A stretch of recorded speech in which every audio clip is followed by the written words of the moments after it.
Welcome back नाज़रीन। हम बात कर रहे हैं इस वक्त पूरी दुनिया की नज़रें ईरान, अमेरिका, पाकिस्तान पर लगी हैं क्योंकि पाकिस्तान सिफारतकारी के हवाले से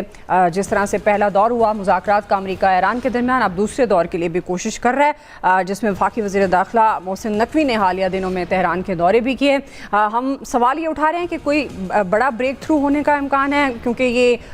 ख़बरें हैं कि जंग बंदी का इम्कान हो सकता है, कोई काबिल कबूल मुआहदा जो दोनों तरफ काबिल कबूल अमेरिका और ईरान वो हो सकता है। फैसल, आपकी तरफ आ रही हूँ, क्या आपको लगता है कि अब ये जो मुज़ाकरात के हवाले से बड़ी पेशरफ्त सामने आ रही है, ख़ास तौर पर जिस तरह से सालसी हो रही है और इस्लामाबाद में दूसरे दौर की भी बात हो रही है कि हज सीज़न के बाद दूसरा दौर होगा, तो आपको लगता है कि अब ये फाइनली अमेरिका ईरान जंग ख़त्म होने जा रही है? लेकिन जो आपने कहा ना ब्रेक थ्रू होने का इम्कान है और बड़ी पेशरफ्त नज़र आ रही है, ये ब्रेक थ्रू होने का इम्कान और बड़ी पेशरफ्त इतने दिनों से नज़र आ रही है कि दोनों चीज़ें जो हैं वो अपनी अहमियत खो बैठी हैं। पिछले दिनों तसलसल के साथ ये चीज़ें आई, अब कल के जो मुज़ाकरात है उसका मार्केट पे तो असर आ रहा है। जैसे सोने की कीमत भी जो है बढ़ गई, पेट्रोल की कीमत जो है गिर गई, स्टॉक मार्केट भी वो 4000 पॉइंट जो कल कमोबेश बढ़ गई। लेकिन अब ये होगा कब, ये अभी भी एक सवाल है। जैसे वो याद साहब ने कहा कि फ़ौरी तौर पर तो नज़र नहीं आता। अच्छा, सब चीज़ें सुबह कल से अच्छी चल रही थी, लेकिन अभी थोड़ी देर पहले एक ख़बर जो आई टीवी पर, आपने भी चलाई, कि आबना उर्मुस के हवाले से जो है ईरान ने एक अथॉरिटी बनाने का जो है ऐलान किया है, जो वहाँ गुजरने वाली जो समंदरी ट्रैफिक है उसको जो है वो कंट्रोल करेगी।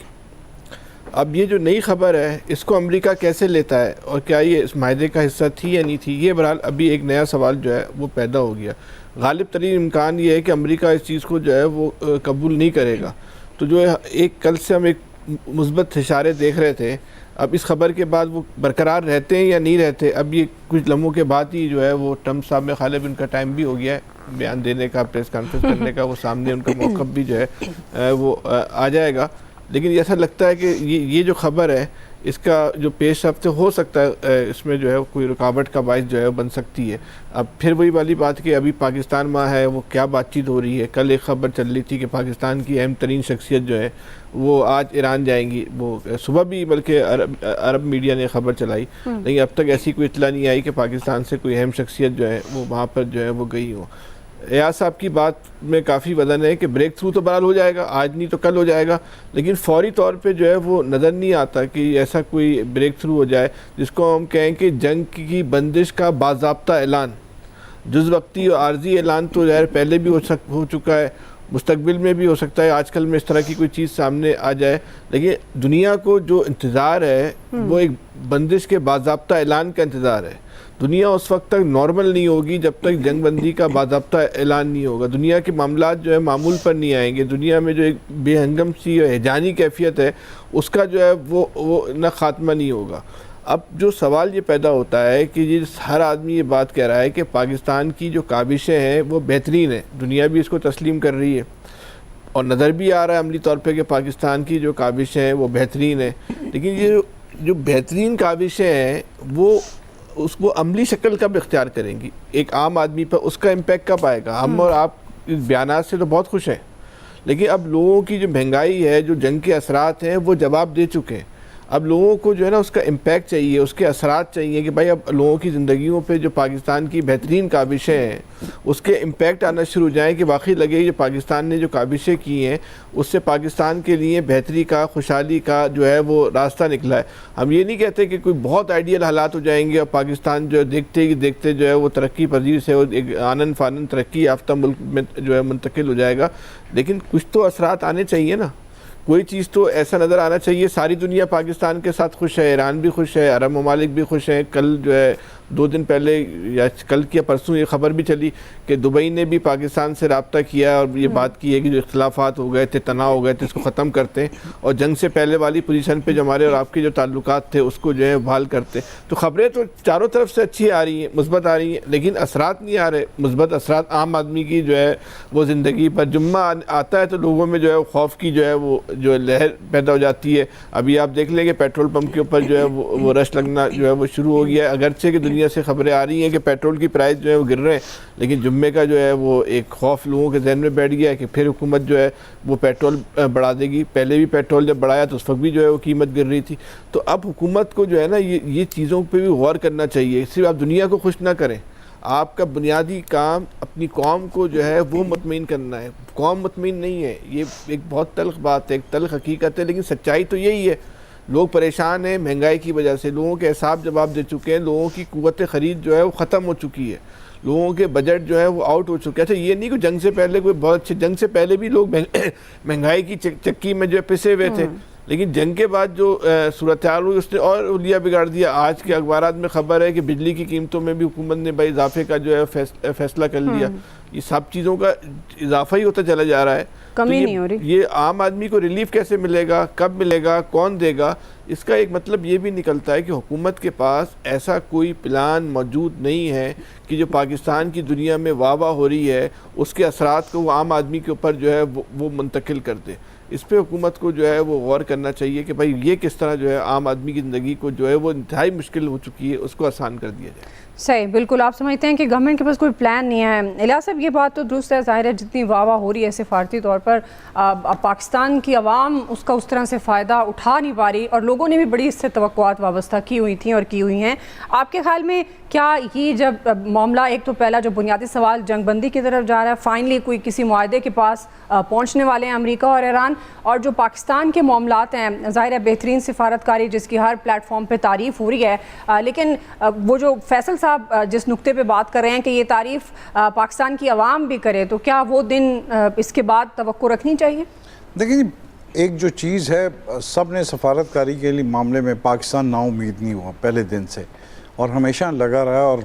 इसके लिए एफ़र्ट्स जो पाकिस्तान की जानब से की गई हैं, चाहे पहले पूरे दुनिया भर ने उसकी देखी तारीफ़ की और जिस मामला किए गया जी कि डोनाल्ड ट्रंप खुद करता रहा, ईरान भी करता रहा कि जी पाकिस्तान ने किया और इसके लिए किया। दूसरा जो दौर था उसके लिए, दौर के लिए जो मामला थे उसके लिए बड़ी पेशरफ्त की गई, लेकिन उसके बावजूद भी ये सब जो कहा जा रहा था, हमारे हमसाए जो मुल्क है जो भारत, उसकी जानब से तो अजीब अजीब बातें की जाती हैं, लेकिन वो भी देख के वो इस बात को परेशान हुए कि पाकिस्तान नाउम्मीद नहीं हुआ। पाकिस्तान ने अपनी कोशिशें जारी रखी, ना सिर्फ ईरान और उनके साथ बल्कि चीन के साथ, रशिया के साथ और खलीजी ममालिक के साथ भी इन टच रहा है और इस तमाम मामलात को देखेंगे। अब अमेरिका के लिए ज़रूरी हो गया कि खलीजी ममालिक के साथ उसका लाइजन जो था, जो पहले जैसे ताल्लुकात थे वो रह गए, ख़त्म हो गए, क्योंकि उनके देख लें उनकी जो एयर बेसिस बनाई हुई थी वो सारी तबाह हुई, उन ममालिक का नुकसान हुआ, उनकी सारी इकॉनमी सारी तबाह हो गई, उनके मामलात यहाँ के वहाँ से लोगों ने इन्वेस्टमेंट निकालना शुरू कर दिए। तो ये मामला चलते गए, लेकिन अभी भी देख लें चीन भी अहम इस मामले में पाकिस्तान की जो है कि चीन भी कह रहा है कि पाकिस्तान जो भी मामलात कर रहा है बिल्कुल बेहतरीन कर रहा है मामलात। तो ये देखें जिसका इतराफ़ जो है वो दूसरे ममालिक भी कर रहे हैं, पाकिस्तान फ्रंट फुट पर आके खेल रहा है और अभी भी मामलात को आगे लेके चल रहा है। तो इसमें यही है कि दोनों ममालिक का एतमाद है और दोनों ममालिक इसमें जो कर रहे हैं कि पाकिस्तान के साथ बातचीत कर रहे हैं ताकि इसको वो भी चाहते हैं कि वाइंड अप किया जाए इस मामलात को, लेकिन ये दोनों ममालिक चाहते हैं कि अपनी बर्तरी ऊपर रखी जाए, क्योंकि ईरान की जानब से तो जो डेडलॉक रखा है कि अपनी किसी उनकी शर्त को नहीं माना, जो भी उन्होंने शराइत की दी वो उन पर किसी प्रोटेस्ट से मस नहीं हुआ। अगरचे उन्होंने कहा जो बातचीत थी, जो उनके अकाउंट्स फ्रीज किए गए थे, जो मामला थे, अब देख लें अब अबनाए हुर्मुज़ में जो था कि उनके रास्ता गुजरने के लिए चीन के साथ जो बातचीत हुई, चीन की जो ईरान ने भी कुछ अपने जो दोस्त ममालिक हैं उनकी बीच में से वेसल्स गुजारना शुरू कर दी, उस मामला चल पड़े गए, लेकिन मुकम्मल तौर पर नहीं हुआ। तो ये चीज़ देखें, ये जो चीज़ें हो रही हैं, बातचीत तो चलती रहती हैं आपस में एक दूसरे के। तो इसी तरह जो सेनेट ने जो ट्रंप के इख्तियारात भी कम जो किए, तो ये तमाम जो चीज़ें हैं ये पॉजिटिव होते हुए दिखाई दे रही हैं, अगरचे इसके लिए टाइम लगेगा, जो क्योंकि मामलात ऐसे हैं कि इसमें दोनों ममालिक चाहते हैं कि उनकी बर्तरी जो है वो बरकरार रहे। अमेरिका के पास मज़ीद खोने के लिए इतना नहीं है कि वो मज़ीद जो करेगा तो उसकी इकॉनमी पर अपना पड़ेगा। उधर भी आप देख लें फ्यूल की प्राइसेस बढ़ी हैं, दूसरे में इन्फ्लेशन का इफेक्ट हुआ, इधर हमारे यहाँ भी जो है रीजन में ममालिक पर हुआ है। तो आप देख लें इस मसले को हल करने के लिए वो भी चाहते हैं कि जी जंग ना की जाए, उनके अपने ट्रंप के अपने अमेरिका में उसको बड़ी इस पर जो है तनकीद का सामना करना पड़ रहा है। तो मज़ीद इस तरह के नहीं कर सकते, लेकिन मामलात को लेके आगे चलना भी ये बड़ा मुश्किल काम है। तो देख लें रशिया भी गया है, अब प्राइम मिनिस्टर साहब भी जा रहे हैं चीन, तो ज़ाहिर है कोई मामला तय होते हुए दिखाई दे रहे हैं कि मामला सिमटते हुए देखते हैं। तो इसके जो आप देख लेंगे इसके पॉजिटिव जो इम्पैक्ट है वो आपकी देख लेंगे स्टॉक मार्केट्स वगैरह होती हैं, पॉजिटिव जब चीज़ें आती हैं, पेट्रोल की कीमत कम होना शुरू हो जाती है। तो ये चीज़ें हैं,